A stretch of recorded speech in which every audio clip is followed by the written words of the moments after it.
एक बार एक लकड़हारा रोज लकड़ियां काटता था 2 से 3 क्विंटल, और उन लकड़ियों को कंधे पे लेके जाता था। अब वो ये काम 20 साल से कर रहा था। रोज लकड़ियां काटना, कंधे पे उठाना, फिर जाना, फिर बाजार में जाके बेचना, रोज का उसका ये काम बन गया था। अचानक 20 साल बाद वो इतना तंग आ गया इस काम से, उसने जाकर अचानक से एक पेड़ के नीचे बैठा 20 साल बाद, क्योंकि वो थकने के बाद पेड़ के नीचे बैठता था। और जैसे ही थका मांदा वो पेड़ के नीचे बैठा, तो उसने अपनी लकड़ियां उतार के नीचे रखी और अकस्मात ही उसके मुंह से निकल पड़ा, हे भगवान, मैं इस जिंदगी से तंग आ चुका हूं। रोज लकड़ियां काटूं, फिर कंधे पे उठाऊं, फिर बेचूं, फिर अगले दिन काटूं, फिर कंधे पे उठाऊं, फिर बेचूं।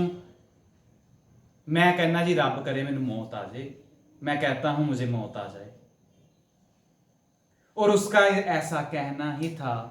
उसके पीछे कंधे पर नोक पड़ी और उसने पीछे देखा, कोई काले रंग का लिबास पहन के खड़ा था और उसके मुख पे मास्क था। और उसने कहा, आप कौन है? कहती, मैं मौत। मैनू बुलाया ही तो उन्हें क्या भी मौत आ जाए? वो कहता, मैंने कब कहा मौत आ जाए? मैं तो ये कह रहा हूं कि लकड़ियां मेरे से उठ नहीं रही हैं, उठा दीजिए। मौत ने लकड़ियां उठवाई और चल गई। लकड़ा कहता, शुक्र है जान बची। हम कहते कुछ है मगर चाहते कुछ है। अब हम पता नहीं कितनी बार खुद से ऐसा कह लेते हैं, रब करके मैं मारी जावां। ਤੇ ਜੇ ਰੱਬ ਸਾਡੀਆਂ ਪ੍ਰਾਰਥਨਾਵਾਂ स्वीकार करन ਲੱਗ ਪਏ, ਆਪਾਂ ਇੱਕ ਵਾਰੀ नहीं, ਆਪਾਂ 1000 ਵਾਰੀ मर गए ਹੁੰਦੇ ਹੁਣ ਤਾਂ। इसीलिए बहुत अच्छी बात है, भगवान हमारी ज़्यादातर प्रार्थनाएं स्वीकार नहीं करता। कभी कभी ऐसा होता है, आप दूसरे को भी कहते हो ये मारी जाए, इनू अग लग जाए, इनू। मम्मियां भी कई बार कह दिंदियां, फिर तो तुसी करोड़ वारी मर गए होना है। या कभी कभी ऐसा भी होता है, ये स्कूटरी पे चल रहे हैं, आगे ट्रक चल रहा है और ये कहते हैं अगर मैं ट्रक से आगे नहीं ना निकला मैं मर जाऊंगा। कईयों अंदर भी छिड़दी, पता नहीं की मच्छरी छिड़दी है। जे मेरी जुत्ती सीधी आ गई ना तो मैं पास हो जाना, जुत्ती सुट दे। हरकतां पुठियां।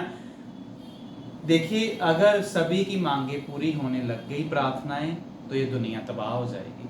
क्योंकि फिर चोर भी कुछ मंगते पे है, वो कहते पे मर जे मैं चोरी करनी दे घर, नहीं मंगते पे है। तो इसलिए भगवान हमारी प्रार्थनाएं नहीं स्वीकार करता है, ये ही अच्छी बात है। क्योंकि हम खुद से ही कई बार कह देते हैं, रब करके मैनू इदा, कई बार इदा के पुट्ठे शब्द। तो इसलिए जो भी आप बोलते हो बहुत ध्यान से बोलो, क्योंकि हमारे कहावत भी है कि एक बार तो सरस्वती जीभ पे बैठती ही है पूरे दिन में। हमेशा जब अपना डे स्टार्ट करें तो स्टार्टिंग कैसे करें?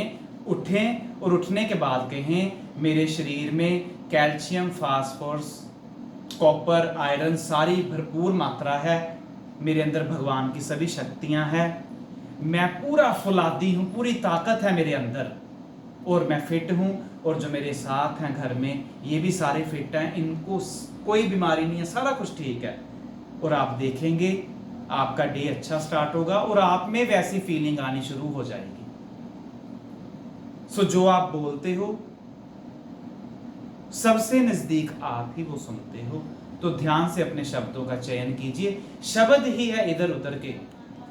और अगर आप अपने डे का स्टार्ट ऐसे कर लो, मैं फौलादी हूं, पूरी ताकत है, भगवान का बच्चा हूं, मैं सभी कुछ अचीव करूंगा, मेरे में सारी क्षमताएं हैं, तो आप देखिएगा आपका डे बहुत अच्छा जाएगा और खुशी से जाएगा। और अपने हाथ, आप दूसरों पे बहुत हाथ रखते हैं, अपने सिर पर हाथ रख के अपने आप को भी आशीर्वाद दीजिए।